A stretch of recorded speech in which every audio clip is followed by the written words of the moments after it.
Sa liblib na bahagi ng Luzon, may isang kagubatan na matagal nang binabalot ng misteryo. Sa dapit hapon, habang ang araw ay unti-unting nilulunod ng mga ulap na tila apoy, naroon si Andy, isang lalaki sa kanyang late 30s, nakatayo sa harap ng isang lumang puno ng balete. Ang hangin ay malamig, ngunit may kakaibang bigat na tila bumabalot sa paligid. Ang mga dahon ng balete ay gumagalaw ng mabagal na para bang may buhay ang mga ito. Nasa kanyang kamay ang isang kwaderno.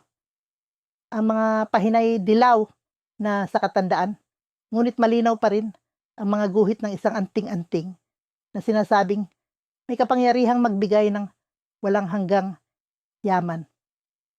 Si Andy ay isang treasure hunter, sanay sa pagharap sa panganib at laging tinutulak ng kasakiman. Sa kanyang isipan, ang anting-anting ang sagot sa lahat ng kanyang problema. Hindi na niya kailangang maghukay sa lupa, maglakbay sa malalayong lugar, o makipagsapalaran sa mga mapanganib na kuweba. Ang kapangyarihan ng anting-anting ay magbibigay sa kanya ng yaman na hindi niya kailanman naisip na makakamtan. Ngunit hindi siya nag-iisa sa kagubatan. Sa di kalayuan, si Mila, isang tradisyonal na manggagamot, ay tahimik na nanunood sa kanya. Ang kanyang mga mata ay malalim at puno ng babala. Ang kanyang mga kamay ay mahigpit na nakakapit sa isang maliit na supot na gawa sa tela na tila may iniingatang mahalaga. Sa likod niya, isang maliit na altar na gawa sa kahoy, pinapalibutan ng mga insenso na naglalabas ng amoy ng kamangyan at dahon ng sambong. Lumapit si Mila kay Andy. Ang kanyang hakbang ay banayad, ngunit ang kanyang presensya ay hindi maitatanggi. Hindi mo alam ang nilalaro mo, sabi niya. Ang kanyang boses ay mababa, ngunit puno ng abotoridad. Ang anting-anting na hinahanap mo ay hindi basta-basta. May sumpa ito na maaaring magdulot ng kapahamakan sa sino mang magtatangkang gamitin ito para sa kasakiman. Hindi pinansin ni Andy ang babala ni Mila. Sa halip, ngumiti siya ng malamig. Ang kanyang mga mata ay puno ng determinasyon. Kung sumpa man ito, kaya kong harapin. Hindi ako natatakot sa mga alamat o pamahiin. Ang mahalaga, makuha ko ang kapangyarihan nito. Nagpatuloy si Mila. Ang kanyang tinig ay mas naging mariin. Ang anting-anting ay hindi nilikha para sa yaman. Ito ay proteksyon laban sa mas malalaking panganib. Ngunit kapag ginamit ito ng mali, ang sumpa nito ay magdadala ng malas na hindi mo pa nararanasan. Sa kabila ng babala, ang kasakiman ni Andy ay mas nanaig. Sa isang iglap, hinablot niya ang supot mula sa kamay ni Mila. Ang anting-anting na nasa loob ay tumambad sa kanyang mga mata. Isang piraso ng kahoy na hugis bilog, may ukit ng mga simbolo na hindi niya maunawaan. Ang pakiramdam nito sa kanyang mga palad ay magaspang, ngunit may kakaibang lamig na tila pumapasok sa kanyang balat. Si Mila ay napaurong, ang kanyang mga mata ay puno ng takot at galit. Isinusumpa kita, Andy, ang kasakiman mo ang magiging dahilan ng iyong kapahamakan. Ngunit ibingi si Andy sa mga salita ni Mila. Tumalikod siya at naglakad palayo. Ang anting-anting ay mahigpit na hawak sa kanyang kamay. Ang kagubatan ay tila mas naging madilim.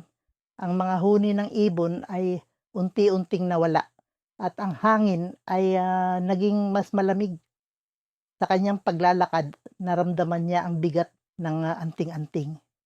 Hindi ito pisikal na bigat, kundi isang pakiramdam na tila may bumabalot sa kanya. Isang presensya na hindi niya maipaliwanag. Ang bawat hakbang ay tila mas mabigat. Ang bawat paghinga ay mas mahirap. Biglang may narinig siyang kaluskos sa kanyang likuran. Tumigil siya. Ang kanyang puso ay biglang bumilis ang tibok. Wala siyang makita, ngunit ang pakiramdam na may nakamasid sa kanya ay hindi maalis. Ang kagubatan ay tila nagbago. Ang mga puno ay mas naging makakapal, ang mga anino ay mas naging mahaba, at tama ng hangin ay puno ng mga bulong na hindi niya maunawaan. Sa gitna ng kanyang takot, naramdaman niya ang unang malas. Ang kanyang kwaderno, ang kanyang pinakamahalagang gabay sa paghahanap ng kayamanan, ay biglang nahulog sa isang putik na tila lumitaw lang bigla sa lupa. Nang subukan niyang kunin ito, ang putik ay tila lumalim, nilamon ang kwaderno hanggang sa ito'y tuluyang nawala. Ang kanyang kamay ay nanginginig habang hawak pa rin ang anting-anting. Sa bawat segundo, nararamdaman niya ang kakaibang epekto nito. Hindi niya maipaliwanag, ngunit ang kanyang dibdib ay puno ng kaba at ang kanyang isipan ay nagsisimulang magduda. Ano nga ba ang kanyang ginawa? Sa di kalayuan, si Mila ay tahimik na nanonood. Ang kanyang mga mata ay puno ng lungkot, ngunit may pag-asa na si Andy ay magbago. Alam niyang hindi pa huli ang lahat, ngunit ang desisyon ay nasa kamay ng lalaki. Ang kagubatan ay nanatiling tahimik, ngunit ang bigat ng presensya ng sumpa ay ramdam na ramdam. Si Andy ay tumingin sa anting-anting. Ang kanyang isipan ay puno ng tanong. Sa kanyang likuran, ang araw ay tuluyang nawala sa abot tanaw.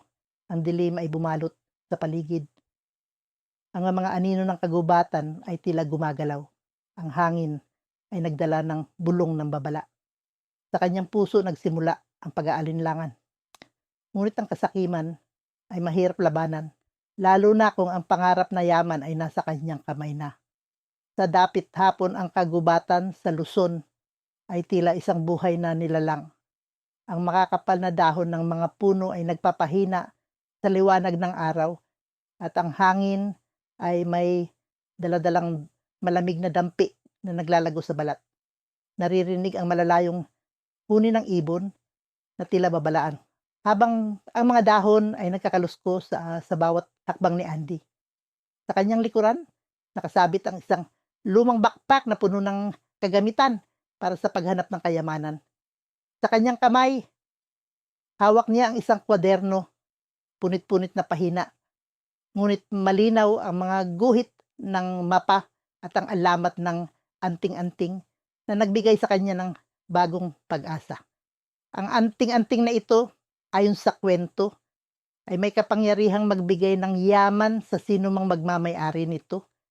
Ngunit may babala rin. Ang yaman ay may kapalit. Hindi alintana ni Andy ang babalari. Para sa kanya, ang kayamanan ay ang sagot sa lahat ng kanyang problema. Sa edad na 38, tila nauubos na ang kanyang panahon. Ang bawat paghahanap ng kayamanan ay nauuwi sa kabiguan at ang galit sa sarili ay unti-unting kumakain sa kanyang pagkatao. Sa gitna ng kanyang paglalakad, isang insenso ang sumalubong sa kanyang pang-amoy, matapang, maanghang, at tila nakakapaso sa ilong. Napahinto siya at tumingin sa paligid. Sa di kalayuan, nakita niya si Mila, isang babaeng tradisyonal na healer na kilala sa lugar. Nakatayo siya sa harap ng isang maliit na altar na gawa sa kahoy, napapalibutan ng mga dahon, bato, at mga insenso. Ang kanyang mga mata ay tila nakatitig sa kawalan, ngunit ramdam ni Andy na alam ni Mila ang kanyang presensya. Andy, tawag ni Mila nang hindi man lang tumingin sa kanya. Alam ko kung bakit ka narito. Hindi siya sumagot agad. Sa halip lumapit siya kay Mila. Ang kanyang mga mata ay nakatuon sa altar. Sa gitna nito ay ang anting-anting. Mahiwaga ang anyo nito, hugis bilog na may mga ukit na tila lumang simbolo. Sa unang tingin, mukhang ordinaryo, ngunit naramdaman ni Andy ang kakaibang init sa kanyang balat. Parang may buhay ang bagay na iyon. Hindi mo alam ang sumpa ng anting-anting na iyan, sabi ni Mila, malamig ang tono. Hindi ito yaman ang ibibigay sa iyo, kundi kapahamakan. Alam ko ang ginagawa ko, sagot ni Andy, puno ng determinasyon. Hindi mo ako mapipigilan. Aha. Lumapit si Mila sa kanya. Ang galit sa kanyang mukha ay hindi maitago. Kung kukunin mo ito, hindi lang sarili mo ang itataya.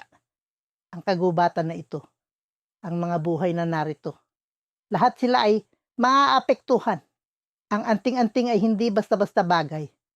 Ito ay bantay, tagapangalaga. Kung aalisin mo ito, bubuksan mo ang pinto para sa mas masahol na panganib. Ngunit sa halip na mag-isip, ang kasakiman ni Andy ay nag-udyok sa kanya. Sa isang mabilis na galaw, inagaw niya ang anting-anting mula sa altar. Ang init nito ay tila nagbabaga sa kanyang palad, ngunit hindi siya natinag. Si Mila ay napasigaw, ngunit huli na ang lahat. Ang anting-anting ay nasa kanya na.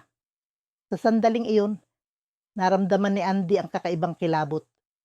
Ang malamig na hangin sa kagubatan ay biglang naging mabigat. Halos hindi siya makagalaw. Ang mga dahon ay tila nagising, nagsimulang magkaluskos ng walang hangin. Ang lupa ay umuga at ang mga ugat ng puno ay gumapang sa direksyon niya. Ang amoy ng insenso ay mas naging matapang. Halos hindi na niya kayang huminga. "Binalaan kita!" sigaw ni Mila habang pilit na inaabot ang anting-anting. "Hindi mo alam, Ma, ang ginawa mo." Ngunit ang mga mata ni Andy ay nanlilisik sa takot at kasakiman.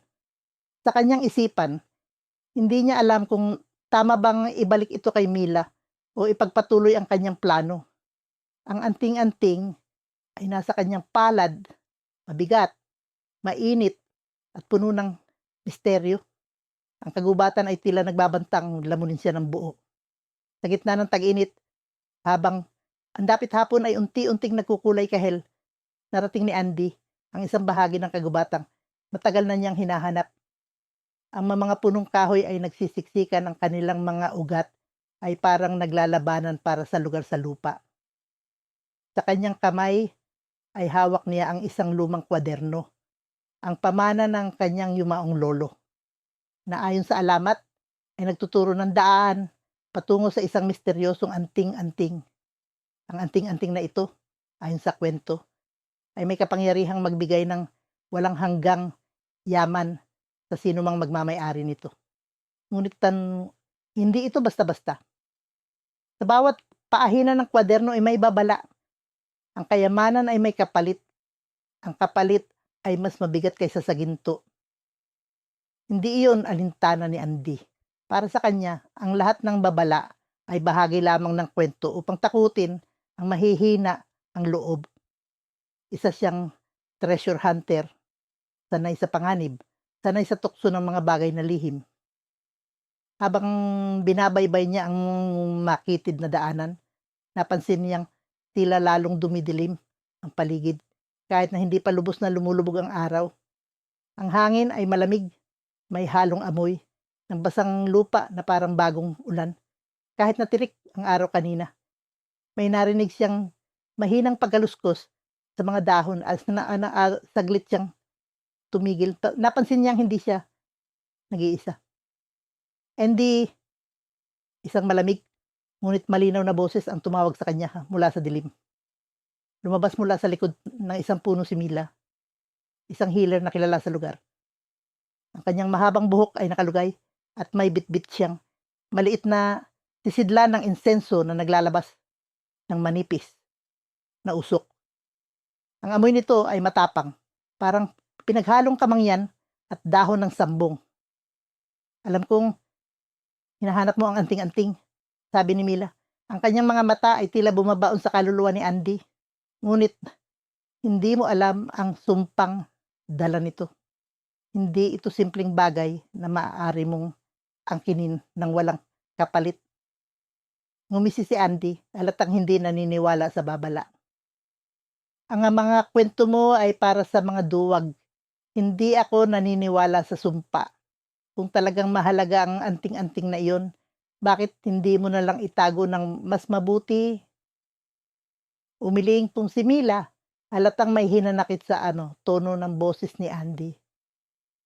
"Ang anting-anting ay hindi para sa kasakiman. Ito ay para sa proteksyon.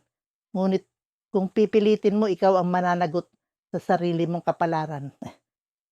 Sa kabila ng babala, itinuloy ni Andy ang kanyang paghahanap. Sa tulong ng kwaderno, natagpuan niya ang isang lumang puno na may butas sa ugat nito, tulad ng nakalarawan sa pahina. Sa loob ng butas ay naroon ang anting-anting, isang maliit na piraso ng kahoy na may ukit ng mga sinaunang simbolo. Ang itsura nito ay tila walang halaga, ngunit nang hawakan niya ito, naramdaman niya ang kakaibang panginginig sa kanyang kamay. Ang kahoy ay magaspang, ngunit tila may malamig na enerhiya na dumadaloy mula rito. Hindi nagtagal, sumulpot si Mila sa kanyang likuran.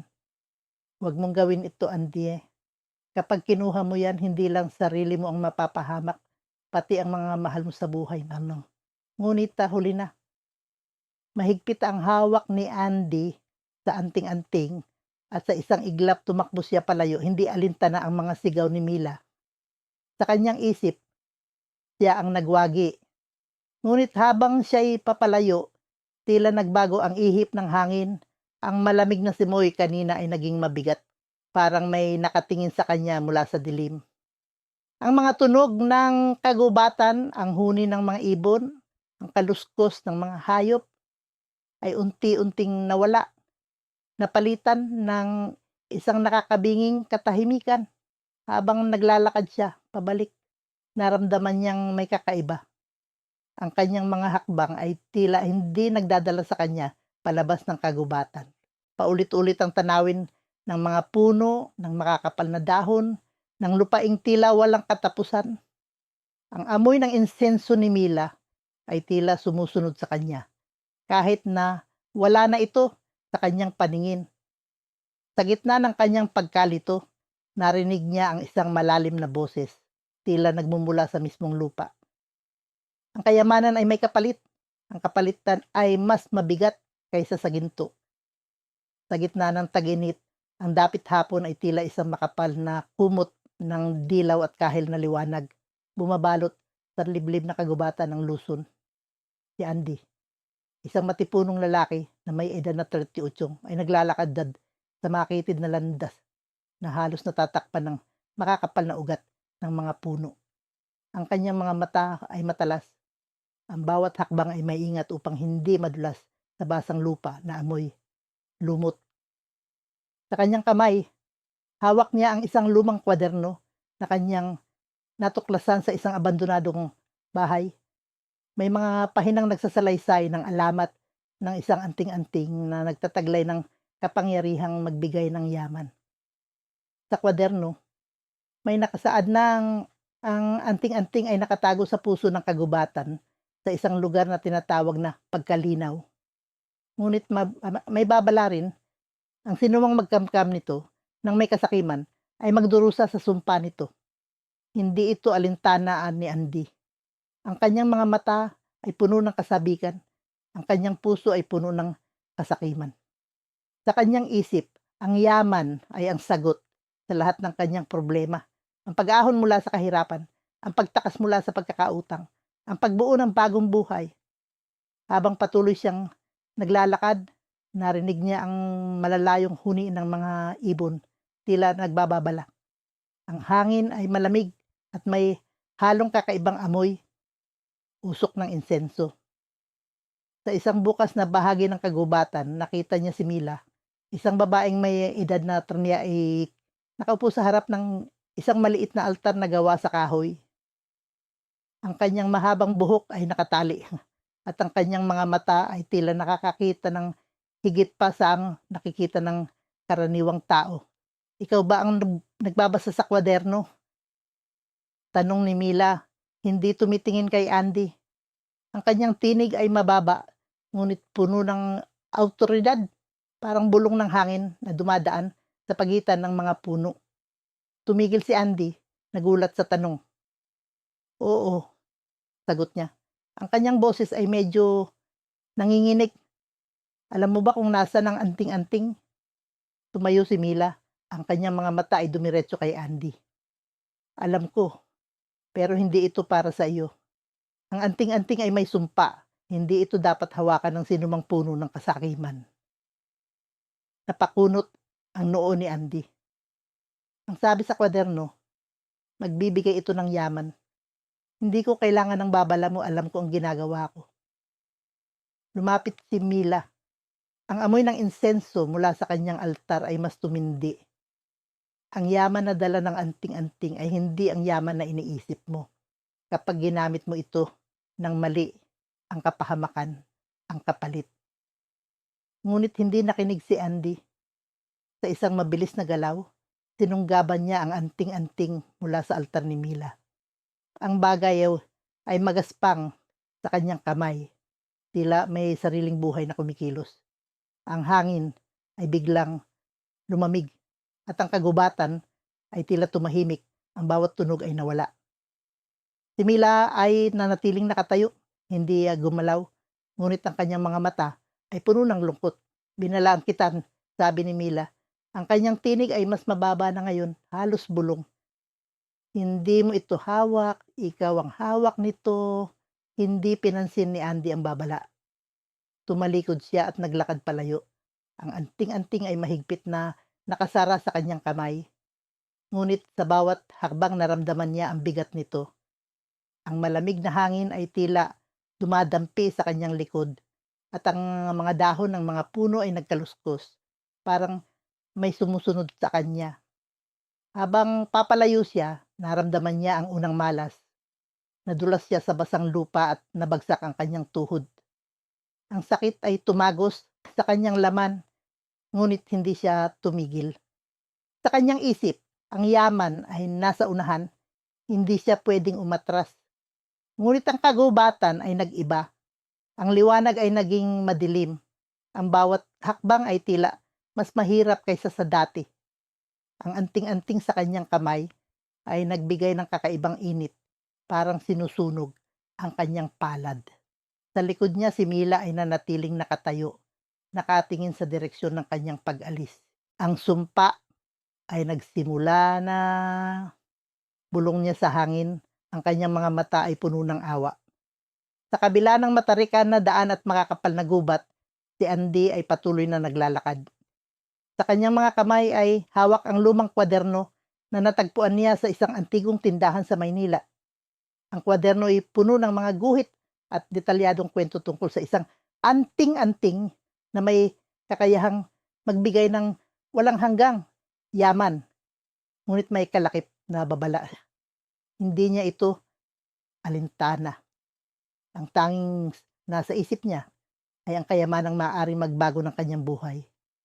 Habang palalim ng palalim ang kanyang nilalakaran, ang liwanag ng araw ay unti-unting nagiging dilaw at orange hanggang sa maging mamula-mula ang dapit hapon. Ang hangin ay malamig, nakakakilabot at may halong kakaibang samyo, parang usok ng insenso na hindi niya mawari kung saan nagmumula. Sa bawat hakbang, naririnig niya ang pagkaluskos ng mga tuyong dahon sa ilalim ng kanyang bota at ang malalayong huni ng mga ibon ay tila nagiging babala. Sa gitna ng kagubatan, nakita niya ang isang maliit na kubo na gawa sa kahoy at pawid. Sa labas nito ay naroon si Mila, isang babaeng may mahabang buhok na nalagyan ng puting hibla at may hawak na mangkok na umuusok. Ang amoy ng insenso ay mas lalo pang lumakas. Tinitigan siya ni Mila, ang mga mata nito ay tila tumatago sa kanyang kaluluwa. Hindi ka dapat naririto, malamig, ngunit patatag ang boses ni Mila. Ang hinahanap mo ay hindi kayamanan, ito'y kapahamakan. Ngunit ngumisi lamang si Andy. Wala akong panahon para sa mga babala, alam ko kung ano ang ginagawa ko at alam ko kung ano ang gusto ko. Lumapit si Mila, bitbit ang mangkok na may usok. Ang anting-anting ay hindi laruan. Ito'y may sumpa na hindi mo maiintindihan. Kapag ito'y nakuha mo, babayaran mo ito ng higit pa sa kaya mong ibigay. Ngunit si Andy ay nagmatigas. Sa isang mabilis na kilos, tinulak niya si Mila at pumasok sa kubo. Sa kaloob-looban nito naroon ang anting-anting, isang maliit na kwintas na gawa sa lumang kahoy. May ukit ng mga simbolo. Hawak niya ito at ramdam niya ang kakaibang malamig na pakiramdam na dumaloy mula sa kanyang palad hanggang sa kanyang balikat. Hindi na nakapagsalita si Mila nang makita niyang hawak na ni Andy ang anting-anting.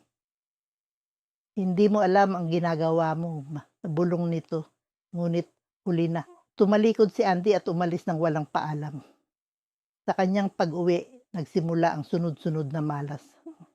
Ang una ay ang pagkasira ng kanyang motor sa gitna ng daan. Kinailangan niyang maglakad ng ilang kilometro pabalik sa bayan. Pagdating niya sa kanyang maliit na bahay, nalaman niyang nasunog ang isang bahagi nito dahil sa isang naiwang kandila. Sunod-sunod pa ang nangyari. Isang malaking deal sa negosyo ang hindi natuloy at ang kanyang mga kaibigan ay biglang umiwas sa kanya. Sa gitna ng lahat ng ito, nararamdaman niya ang bigat ng anting-anting sa kanyang leeg.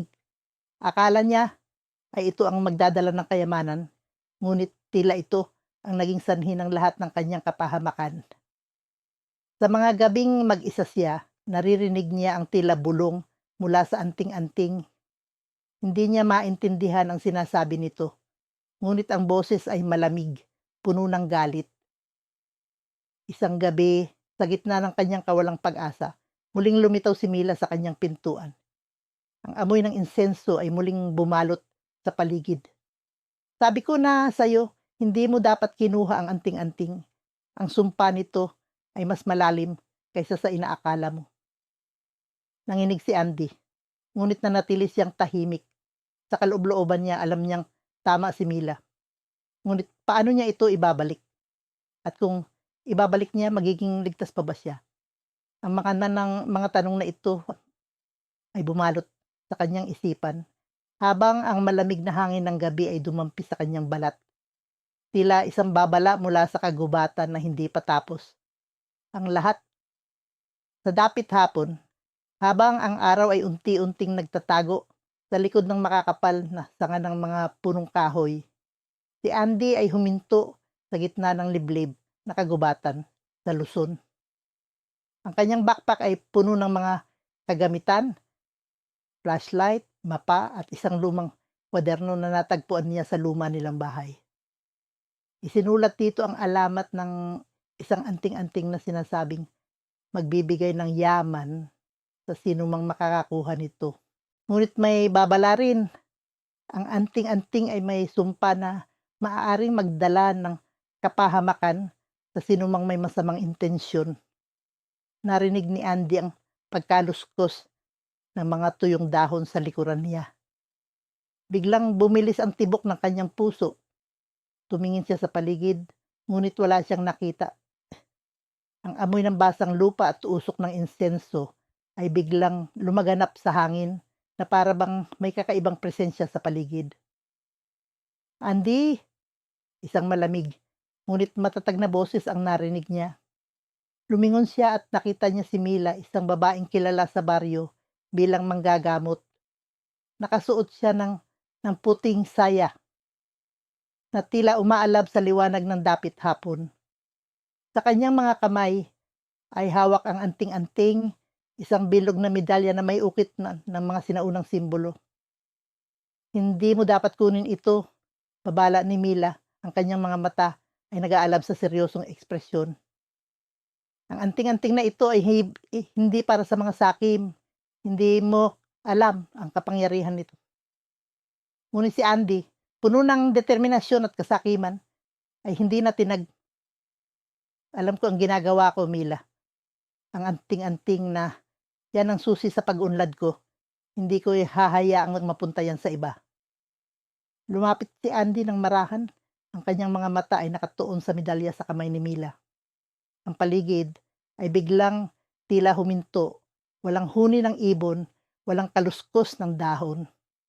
Ang malamig na hangin ay dumampi sa kanyang balat na nagdala ng kakaibang kilabot. Ngunit binaliwala niya ito. Sa isang mabilis na galaw, inagaw ni Andy ang anting-anting mula kay Mila. Andy, wag, sigaw ni Mila. Ngunit huli na ang lahat. Ang medalya ay nasa mga kamay na ni Andy at ang kanyang muka ay napuno ng tagumpay. Ngunit ang medalya ay tila may sariling buhay. Ang rough na texture nito ay biglang nag-init na parang may apoy sa ilalim ng kanyang balat. Napamura si Andy at mabilis na itinago ito sa kanyang bulsa. Habang lumalayo si Andy, naramdaman niya ang kakaibang bigat sa paligid. Ang kagubatan na kanina'y tahimik ay nagsimulang mag-ingay. Ang malalayong huni ng ibon ay tila nagiging malalakas na sigaw.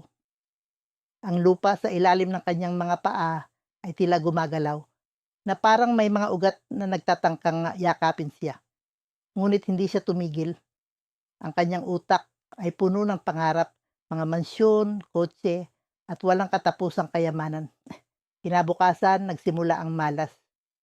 Ang kanyang sasakyan ay tumirik sa gitna ng daan. Ang mga kasamahan niyang treasure hunter ay biglang tumalikod sa kanya. Sinabing hindi na nila siya mapagkakatiwalaan. Ang isang malaking deal na dapat magpapayaman sa kanya ay biglang natapos ng walang paliwanag. Ang bawat hakbang niya ay tila may sumpa na sumusunod. Sa wakas, bumalik si Andy sa kagubatan. Ang anting-anting ay tila mas mabigat sa kanyang bulsa, na parang isang bato na kumakain ng kanyang lakas. Sa harap ng isang lumang puno, nakita niya si Mila, nakaupo sa lupa at tila nagdarasal. Ang usok ng insenso ay umikot sa paligid at ang amoy nito ay nagdala ng kakaibang kapayapaan. Ngunit ang kanyang puso ay puno ng takot. Mila, sabi ni Andy, ang boses niya ay nanginginig. Ano ba talaga ang anting-anting na to? Bakit ganito ang nangyayari sa akin? Tumingin si Mila sa kanya. Ang mga mata niya ay puno ng awa. Hindi ito ordinaryong anting-anting, Andy. Hindi lang ito sumpa. Proteksyon din ito. Hindi para sa yaman, kundi laban sa mas malalaking panganib na darating. Nagulat si Andy sa narinig. Ngunit bago pa man siya makapagtanong, naramdaman niya ang lupa sa ilalim ng kanyang mga paa na biglang gumalaw. Isang malalim na tunog ang umalik nga aungaw mula sa kagubatan na tila may nilalang na gumigising sa ilalim ng lupa. Ang init ng araw ay unti-unting humuhupa habang ang dapit hapon ay dahan-dahang bumabalot sa kagubatan ng Luzon. Ang mga anino ng matataas na puno ay tila gumagapang sa lupa, parang mga multong nagmamasid sa bawat kilos ni Andy. Hawak niya ang lumang kwadernong nabili niya sa isang antique shop sa Maynila. Ang tinta sa mga pahina nito ay bahagyang kupas na, ngunit malinaw pa rin ang mga salaysay tungkol sa isang anting-anting na may kakayahang magbigay ng walang katapusang yaman sa sinumang makakakuha nito. Sa likod ng kanyang isipan, naroon ang ideya ng isang bagong buhay. Isang buhay na hindi na kailangan maghukay ng mga kayamanan sa mga liblib na lugar. Isang buhay na sagana at maginhawa. Ngunit ang kagubatan ay tila may sariling buhay. Ang mga dahon ay kumikilos sa bawat ihip ng hangin at ang mga huni ng ibon ay hindi natunog ng kalikasan kundi parang babala. Habang lumalalim ang kanyang paglalakbay, naamoy niya ang mabangong usok ng insenso, isang kakaibang amoy na hindi natural sa lugar na iyon. Napahinto siya at sa di kalayuan nakita niya si Mila, isang babaeng nakasuot ng simpleng saya na may dalang baston. Ang mukha nito ay may halong tapang at awa nang makita siya. Hindi mo dapat hinahanap ang bagay na iyon, malamig na sabi ni Mila, habang patuloy sa pagbuga ng usok ang insensong hawak niya. Ang anting-anting ay hindi para sa mga tulad mo. Napakunot ang noo ni Andy. Bakit? Dahil ba gusto mo itong itago para sa sarili mo? Narinig ko na ang mga ganitong kwento. Mga healer na kunwari nagbababala. Pero ang totoo, gusto lang nilang suluhin ang yaman. Umiliingin si Mila. Hindi mo naiintindihan. Ang anting-anting ay may kapangyarihan. Oo, pero may kaakibat itong sumpa. Ang kasakiman ay nagpapalakas sa sumpa. Kapag kinuha mo ito, hindi yaman ang makakamtan mo kundi kapahamakan. Ngunit ang babala ni Mila ay hindi nakaabot sa puso ni Andy. Sa halip, lalong umigting ang kanyang determinasyon. Nang makita niya ang anting-anting na nakasabit sa leeg ni Mila, isang maliit na piraso ng kahoy na may ukit na mga sinaunang simbolo, hindi na siya nagdalawang isip. Sa isang mabilis na galaw, hinablot niya ito mula sa babae. Nabigla si Mila ngunit hindi siya lumaban. Sa halip, tiningnan niya si Andy ng may malalim na lungkot. Ang sumpa ay hindi sa anting-anting, bulong ni Mila habang si Andy ay nagmamadaling lumayo. Nasa puso ng may hawak nito.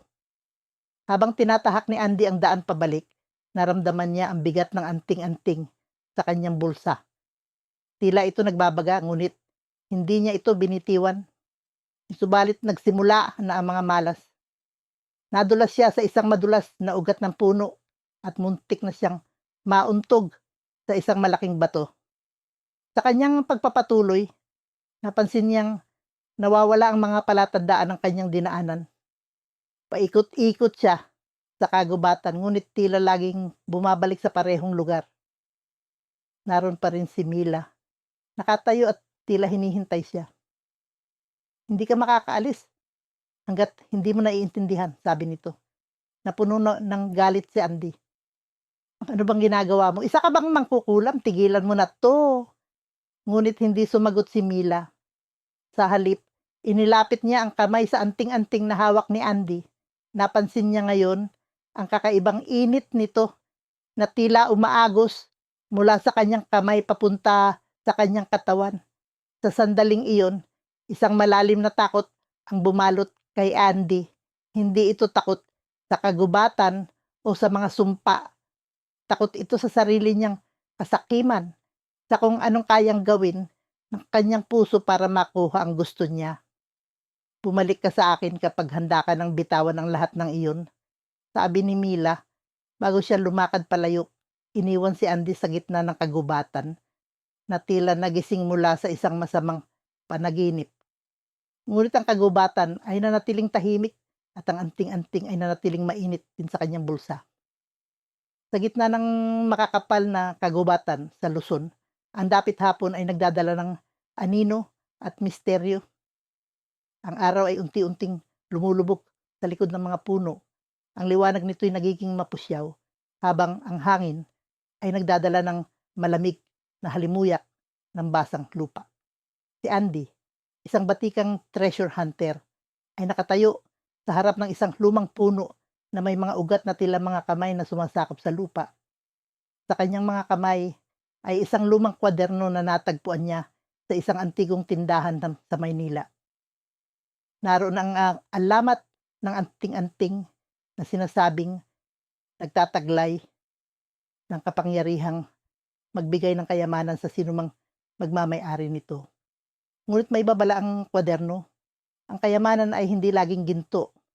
Ang anting-anting ay may kalakip na sumpa. Hindi ito ininda ni Andy. Ang kanyang mga matay puno ng kasakiman.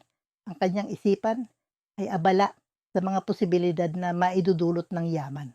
Kaya't nang makita niya ang tanda sa kwaderno, isang ukit na mukhang ahas na nakapulupot sa isang bilog na bato, hindi siya nag-atubiling maghukay sa ilalim ng puno. Habang abala siya, isang malamig na hangin ang dumampi sa kanyang batok. Napatingala siya at napansin si Mila, isang babaeng kilalang manggagamot sa kalapit na baryo. Nakasuot siya ng puting damit at sa kanyang mga kamay ay may hawak na insenso na umiilaw sa mahinang apoy. Ang usok nito'y may kakaibang amoy, parang pinaghalong halamang gamot at abo. Alam mo ba kung ano ang hinahanap mo, Andy? Tanong ni Mila. Ang kanyang boses ay malamig, ngunit puno ng babala.